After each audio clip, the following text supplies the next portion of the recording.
Alors, on va commencer par une carte. Cette carte, on va la voir, j'espère, tout de suite. Elle va nous montrer que le Gabon se situe en Afrique centrale. C'est un pays qui compte aujourd'hui un peu plus d'1,7 million habitants pour une superficie totale de 267 000 km². C'est gigantesque. C'est 7 ou 9 fois, par exemple, la superficie d'un pays comme la Belgique.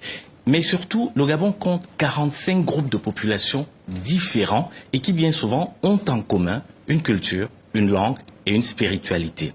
Mais ce que l'on sait moins, c'est que ces populations ont aussi une longue histoire de résistance à l'oppression, une résistance qui a commencé dès les 16e et 17e siècles avec les razzias liées au commerce triangulaire et qui a culminé durant l'époque coloniale, une période qu'a très bien étudié et qu'a consigné dans un excellent livre l'historien gabonais Nicolas Meteguena.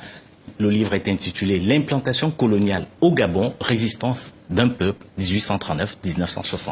Selon vous, Christian, la révolte d'une partie des populations gabonaises contre la famille Bongo, ça s'inscrit justement dans cette logique historique?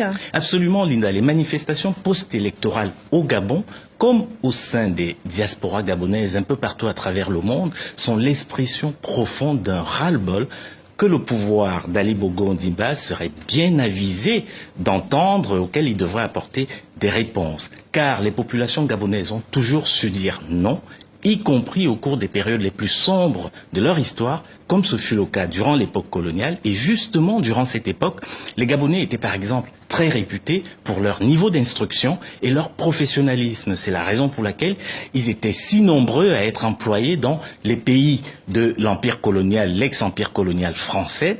Et à l'époque, c'était pour eux un motif important de fierté et ces Gabonais rêvaient de construire une grande nation dans leur pays. C'est sans doute un rêve de même nature que partagent aujourd'hui tous ceux qui aspirent à un véritable changement au Gabon.